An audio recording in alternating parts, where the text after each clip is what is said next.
नमस्कार, मी अर्चना आपल्या टेककॉम लाईव्ह या चॅनलमध्ये आपलं स्वागत करते। GCC TBC टायपिंग एक्झाममधील इंग्रजी 40 वर्ड्स पर मिनिट या विषयातील पर्सनल लेटर आज आपण या व्हिडिओमध्ये शिकणार आहोत। तर हे लेटर टाईप करणं, फॉर्मॅट करणं या व इतर परीक्षेच्या दृष्टीने महत्त्वपूर्ण बाबीही आपण या व्हिडिओमध्ये शिकणार आहोत। चला तर मग लेटर शिकण्यास सुरुवात करूयात।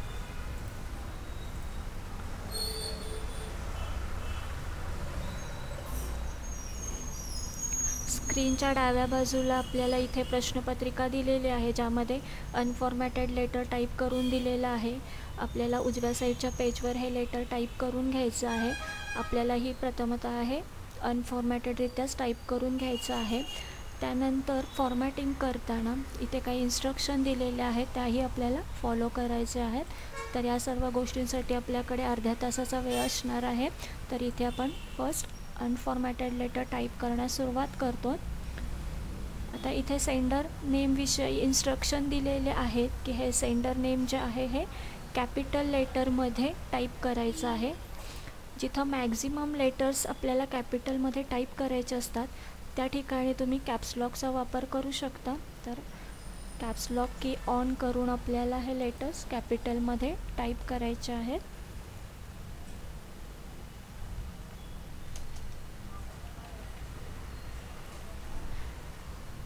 तसंच काही शब्दानंतर इथे आपल्याला डॉटही बघायला मिळतं। तर या डॉटचा अर्थ असा असतो की इथे आपल्याला नेक्स्ट डेटा जो आहे तो पुढच्या ओळीला टाईप करायचा आहे। त्या पद्धतीने इथे आपण अनफॉर्मॅटेडरित्या इथे टाईप करून घेतो।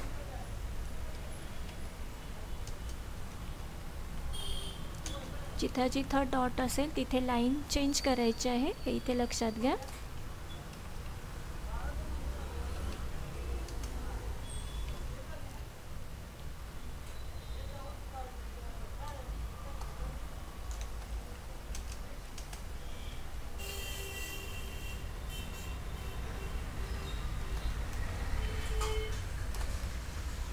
तसंच 2 नंतर जो ॲड्रेस दिलेला आहे त्या संदर्भातही इथं आपल्याला इन्स्ट्रक्शन सांगितलेले आहेत की ॲड्रेस हा टाईप न करता मेलमर्जचा वापर करून आपल्याला या फील्ड्स इथं इन्सर्ट करायच्या आहेत। तर मेलमर्ज कशा पद्धतीने केलं जातं ते इथे आता आपण शिकतो।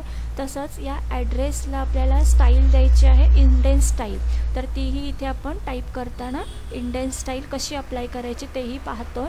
तर प्रथम आपण इथे फील्ड्स इन्सर्ट करून घेतो। ॲड्रेसच्या ज्या काही फील्ड्स आता दिलेल्या आहेत त्या इथे आपण इन्सर्ट करून घेतो।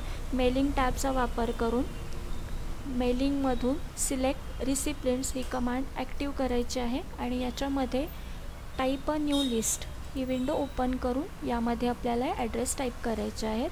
तर ॲड्रेसची आपण लिस्ट घेतो, company name, address line 1 and address line 2। तर इथे कंपनी नेम फर्स्ट आपण टाईप करून घेतो।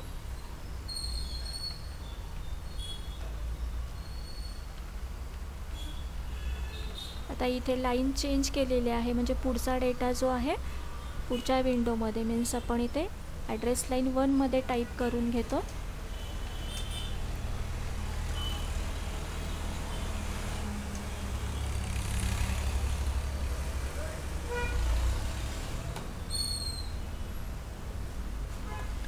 तर इथे आपण 3 रिसिपिएंट लिस्ट घेतलेली आहे, company name, address line 1 and address line 2।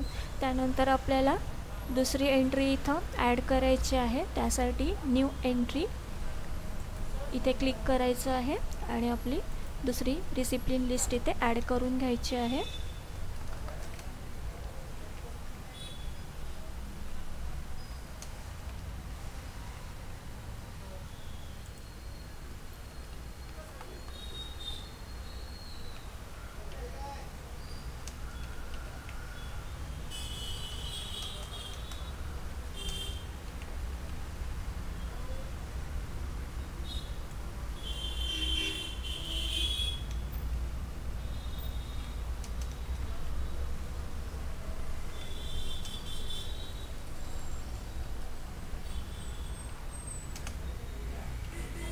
अशा पद्धतीने दोन्हीही आपल्या रिसिपिएंट लिस्ट ॲड करून झालेल्या आहेत।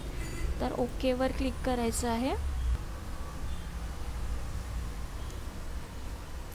आता आता इथे ज्या आपण फील्ड्स घेतलेल्या आहेत त्या इथे आपल्याला इंडेंट स्टाईलमध्ये इन्सर्ट करायचं आहे. मीन्स ॲड्रेस जो आहे आपल्याला इंडेंट स्टाईलमध्ये इथे दाखवायचा आहे. त्यासाठी इथे 2 नंतरच्या लाईनला एक टॅब द्यायचा आहे आणि पहिली जी आपली फील्ड आहे इथे इन्सर्ट करायची आहे. इन्सर्ट मर्ज फील्ड याचा वापर करून पहिली आपली फील्ड होती कंपनी नेम, त्यानंतर एंटर की द्यायचं आहे.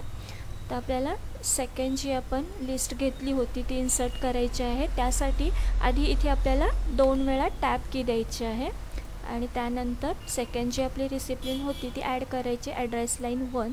त्यानंतर पुन्हा एंटर द्यायचं आहे आणि इथे आपल्याला 3 टॅब देऊन पुढचा डेटा आपल्याला इन्सर्ट करायचा आहे ॲड्रेस लाईन 2. तर अशा पद्धतीने आपल्याला इंडेंट स्टाईलमध्ये इथे ॲड्रेस दाखवायचा आहे. तर पुन्हा इथं मी रिपीट करते. 2 नंतर आपण इथे पुढच्या लाईनला 1 टॅब दिलेला आहे, त्याच्या पुढच्या लाईनला 2 टॅब दिलेले आहे आणि त्या पुढच्या लाईनला पण 3 टॅब दिलेले आहेत. अशा पद्धतीने आपल्याला इथे ॲड्रेस दाखवायचा आहे इंडेंट स्टाईलमध्ये. ओके. ती जर ब्लॉक स्टाईल असेल तर आपल्याला हे जे ॲड्रेस आहे इथे मार्जिनला लागूनच ठेवायचं आहे. लेफ्ट मार्जिनला लागून ठेवणं म्हणजे ब्लॉक स्टाईल येते. ब्लॉक स्टाईल संदर्भातला आपला मागचा व्हिडिओ आहे, तो जर तुम्ही पाहिला असेल तर तुमची एक कन्सेप्ट क्लिअर झाली असेल. नसेल तर तुम्ही आवर्जून तो पाहावा, जे तुम्हाला लक्षात येईल की ब्लॉक स्टाईल आणि इंडेंट स्टाईल कशा पद्धतीने दिली जाते. त्यानंतर आपण पुढचा डेटा टाईप करून घेतो.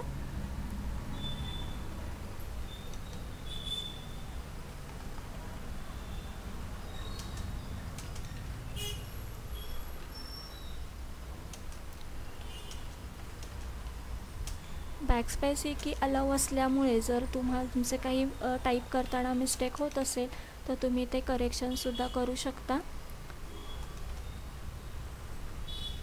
आपल्याला बॅकस्पेस अलाउ आहे, डिलीट की नाही, त्यामुळं कुठलाही डेटा डिलीट कीचा वापर करून डिलीट करायचा नाही आहे.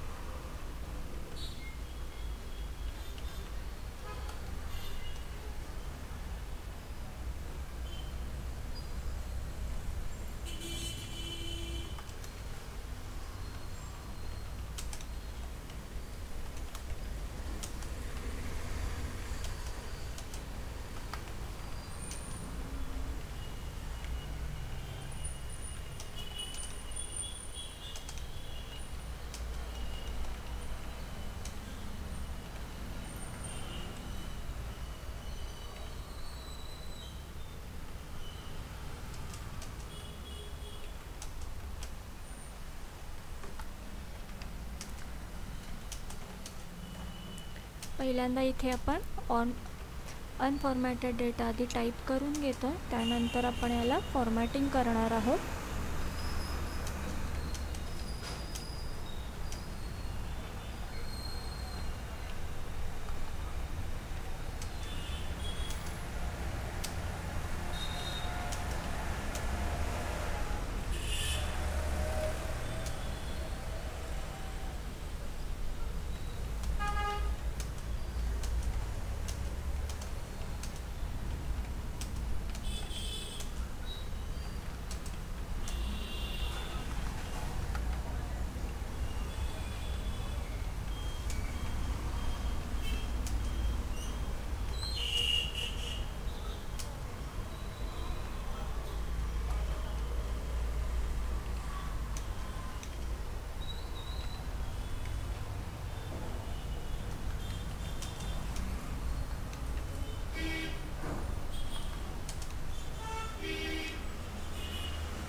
आता इथे क्वालिफिकेशनचे डिटेल्स घेण्यासाठी आपल्याला टेबल इन्सर्ट करायचं आहे. तर टेबल घेण्याची पद्धत इथे आता आपण पाहतो. तर क्वालिफिकेशन नंतर या लाईन नंतर आपल्याला 2 एंटर की द्यायची आहे आणि या लोकेशनला आपल्याला टेबल घ्यायचं आहे. तर टेबल घेताना आपल्याला जेवढे कॉलम आणि रो गरजेचे आहेत तेवढेच इथे इन्सर्ट करायचे आहेत. एक्स्ट्रा कॉलम रो झाला तर आपल्याला ते डिलीट करता येत नाही. तर त्यासाठी कॉलम आणि रो घेतानाच व्यवस्थित ते बघून घ्या. तर त्यासाठी आपण इथे इन्सर्ट टॅबचा वापर करतो. Table, insert table. तर इथे आपल्याला कॉलम जेवढे गरजेचे आहेत तेवढे आपण इथे घेतो. तर 5 कॉलम इथे आपल्याला हवे आहेत आणि रोज 4 हवे आहेत. तर अशा पद्धतीने इथे प्रॉपर नंबर सेट करायचे आणि ओकेवर क्लिक करून आपल्याला टेबल इन्सर्ट करायचं आहे. अशा पद्धतीने आपल्याला टेबल घ्यायचं आहे. त्यानंतर टेबलमधील डेटा टाईप करून घ्यायचा आहे.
तर अशा पद्धतीने टेबलमधील डेटा आपल्याला टाईप करून घ्यायचा आहे.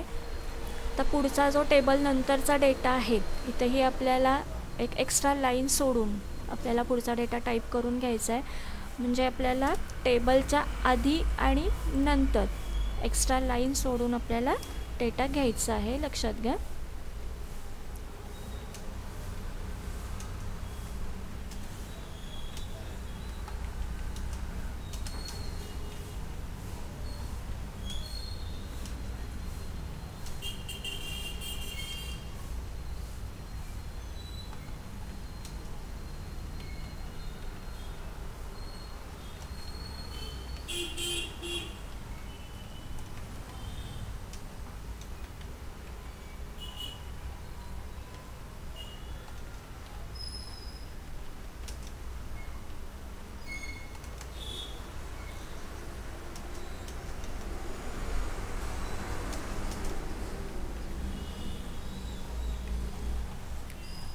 तर अशा पद्धतीने हा अनफॉर्मॅटेड डेटा टाईप करून घ्यायचा आहे. तर आता आपण इन्स्ट्रक्शन फॉलो करून याला फॉर्मॅट करण्यास सुरुवात करतो आहे. तर डेटा टाईप करून झाल्यानंतर काही लाईन राहिली आहे का किंवा स्पेलिंग मिस्टेक आहे का हे चेक करून घ्या एकदा.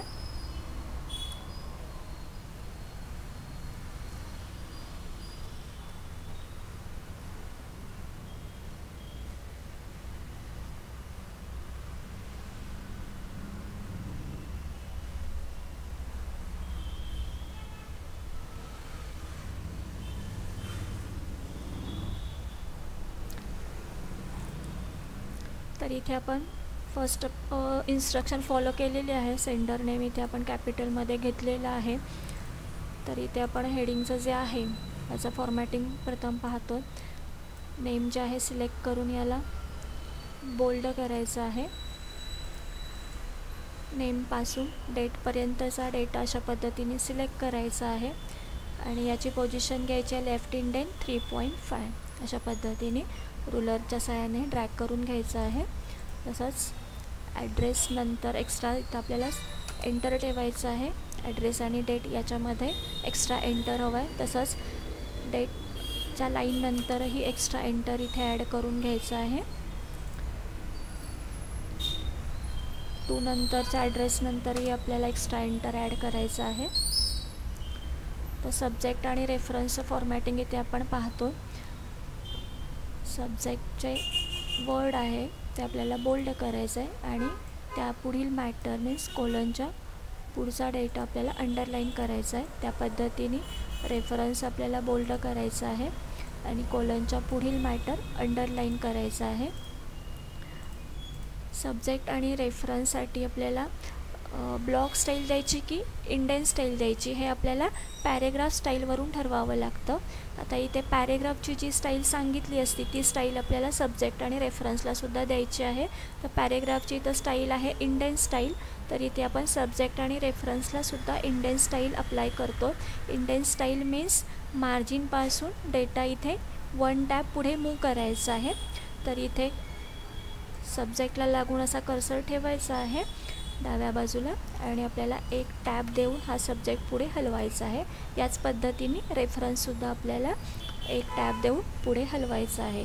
याला म्हणतात इंडेंट स्टाईल. जी स्टाईल पॅरेग्राफला असेल ती स्टाईल आपल्याला सब्जेक्ट आणि रेफरन्सला अशा पद्धतीने द्यायची आहे. तसंच रेफरन्सनंतर एक्स्ट्रा एंटर ॲड करून घ्यायचं आहे. पॅरेग्राफसाठी इथे इंडेंट स्टाईल सांगितलेली आहे. ही स्टाईल तुम्ही टाईप करत असताना मीन्स आपण अनफॉर्मॅटेड आधी जसं टाईप करून घेतलं तर टाईप करत असतानासुद्धा ही स्टाईल तुम्ही देऊ शकता. म्हणजे जिथं जिथं पॅरेग्राफ सुरू झालेला आहे तिथं तुम्ही 1 टॅब देऊन तो पॅरेग्राफ कंटिन्यू टाईप करू शकता किंवा लेफ्ट मार्जिनला लागून मी आता दाखवते त्या पद्धतीने. आधी आपण काय केलं आहे लेफ्ट मार्जिनला लागून पूर्ण डेटा टाईप करून घेतलेला आहे. त्यानंतर पॅरेग्राफला आपण फॉर्मॅटिंग करताना इंडेंट स्टाईल देतो. तर इंडेंट स्टाईल देण्यासाठी पॅरेग्राफला जिथं जिथं पॅरेग्राफची लाईन आहे तिथे 1 टॅब द्यायचा आहे. तर इथे पहिला आपला हा पॅरेग्राफ आहे. त्यानंतर पॅरेग्राफच्या आधी पहिला जो पॅरेग्राफ आहे त्याच्या आधी extra enter means respected sir या लाईननंतर. तसंच जिथं पॅरेग्राफ संपलेला आहे तिथेही एक्स्ट्रा एंटर. ओके. तर पर्सनल डिटेल्स सिलेक्ट करायचं आहे. याला बोल्ड घ्यायचं आहे, अंडरलाईन आणि सेंटर अलाईन करायचे आहे. पर्सनल डिटेल्सचे फॉर्मॅटिंग आपण पुन्हा रिपीट करतो. बोल्ड, अंडरलाईन आणि सेंटर अलाईन. ओके. इथेही आपल्याला एक्स्ट्रा एंटर या लाईनला द्यायचं आहे पर्सनल डिटेल्स नंतर. पर्सनल डिटेल्समध्ये जे नेम ॲड्रेस म्हणजे कोलनच्या डाव्या साईडचा जो डेटा आहे याला बोल्ड करून घ्यायचं आहे.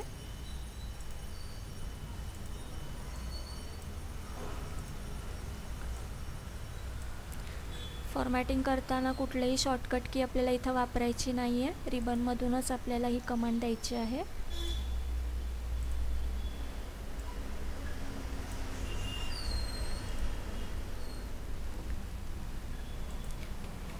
कोलनच्या डाव्या साईडला कर्सर ठेवायचा आहे आणि इथे आपल्याला मॅक्झिमम 3 टॅबचा वापर करून हे कोलन पुढे मूव करायचं आहे अशा पद्धतीने. त्याच पद्धतीने कोलनच्या पुढील जो डेटा आहे तो 1 टॅबनी पुढे हलवायचा आहे. जे कोलनच्या आधी 3 टॅब आणि कोलन नंतर 1 टॅब अशा पद्धतीने हा डेटा आपल्याला ॲडजस्ट करून घ्यायचा आहे पर्सनल डिटेल्सचा. मॅक्झिमम तुम्ही 3 टॅब देऊ शकता.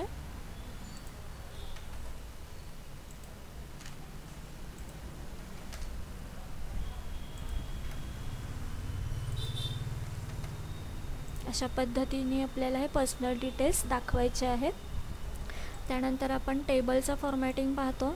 टेबलचं हेडिंग जे आहे आपल्याला बोल्ड करायचं आहे आणि सेंटर अलाईन द्यायचे आहे. त्याच पद्धतीने हेडिंग खाली जो मॅटर आहे तो अशा पद्धतीने सिलेक्ट करून याला सेंटर अलाईन करायचे आहे. हे आपलं टेबल फॉर्मॅट अशा पद्धतीने असणार आहे. तर काही वेळेला टेबल 2 लाईनमध्ये पेजवर डिवाईड होऊ शकतो. हे आहे असंच फॉर्मॅट ठेवा, याच्यामध्ये काही बदल करू नका. तर 40 हे लेटर असतं ते 2 पेजवर डिवाईड होतंच, त्यामुळं आहे असंच फॉर्मॅट ठेवायचं आहे, याच्यामध्ये काही बदल करायचा नाही. तर इथेही आपल्याला पॅरेग्राफ दिसतो. तर इथे इंडेंट स्टाईल देण्यासाठी 1 टॅबचा वापर करायचा आहे. पॅरेग्राफ नंतर एक्स्ट्रा एंटर. तर कॉम्प्लिमेंटरी क्लोज जे दिलेलं आहे त्याची पोझिशन आपल्याला जी सांगितली ती आपण इथे अप्लाय करणार आहोत. त्याआधी हे थँकिंग यूसुद्धा आपल्याला इंडेंट स्टाईलमध्येच दाखवायचं आहे. इथे एक्स्ट्रा इथे टॅब वापरायचा आहे. इथे एक्स्ट्रा एंटर. सिंगल टॅप देऊन आपण इथे इंडियन स्टाईल घेतलेली आहे. जिथं गरज आहे तिथे आपण इंडियन स्टाईल दिलेली आहे. तर कॉम्प्लिमेंटरी क्लोज जे आहे त्याची पोझिशन आपल्याला सांगितलेली राईट हँड साईड. इथे आपल्याला ते राईट हँड साईडला दिसायला पाहिजे. तर याच्यासाठी मेजर दिलेलं आहे 3.5. या लोकेशनला आपल्याला ते ड्रॅग करायचं आहे लेफ्ट इंडेंटनी. तर इथे आपल्याला रुलर अशी होल्ड करायची आहे सिलेक्शन करून आणि 3.5ला हा डेटा आपल्याला ड्रॅग करून घ्यायचा आहे अशा पद्धतीने. तसंच या सिलेक्शनला सेंटर अलाइन करायचे आहे आणि याच्यामध्ये एक्स्ट्रा 2 एंटर युवर्स फेथफुली नंतर ॲड करून घ्यायचं आहे. तसंच हुद्दा संपेल जी लाईन आहे त्यानंतर एक्स्ट्रा एंटर हवा आहे. म्हणजे हुद्दा आणि एनक्लोज याच्यामध्येही एक्स्ट्रा एंटर इथे ॲड करून घ्यायचं आहे. त्यानंतर पॅरेग्राफसाठी जस्टिफाय अलाइन वापरायची आहे. जिथं जिथं पॅरेग्राफ आलेला आहे तिथं ही अलाइन वापरायची आहे. इथं जस्टिफाय अलाइन आहे त्याचा वापर करायचा. इथेही हा डेटा थँकिंग यू पर्यंत सिलेक्ट करायचं आहे लास्ट पॅरेग्राफ जो आहे आणि यालाही जस्टिफाय करून घ्यायचं आहे. त्यानंतर आपण ॲड्रेसचा आपल्याला प्रिव्ह्यू पाहायचा आहे. तर त्यासाठी मेलिंगमध्ये जायचं आहे. प्रिव्ह्यू रिझल्ट इथे क्लिक करायचं आहे. आपण जे इथं रिसिप्लियंट्स ॲड करून घेतली होती फर्स्ट रिसिप्लियंट लिस्ट इथे डिस्प्ले झालेली दिसते आहे. सेकंड ॲड्रेस पाहण्यासाठी इथे नेक्स्ट रेकॉर्डवर क्लिक करायचं आहे. तर इथे आपला सेकंड ॲड्रेसही डिस्प्ले होईल. तर अशा पद्धतीने आपल्याला हा प्रिव्ह्यू रिझल्ट पाहायचा आहे आणि त्यानंतर फिनिश अँड मर्ज यावर क्लिक करायचं आहे. तर इथं हे आपलं फॉर्मॅटिंग कंप्लीट झालेलं आहे. पर्सनल लेटरमध्ये कुठल्याही कॅरेक्टरची साईज आपण वाढवलेली नाही आहे. तेवढं फॉर्मॅटिंग सांगितलेलं आहे. त्या पद्धतीने जर तुम्ही फॉर्मॅटिंग केलात लेटरला या तर नक्कीच याचा परीक्षेमध्ये तुम्हाला फायदा होईल. मार्क्स चांगले मिळतील. Thank you for watching my video.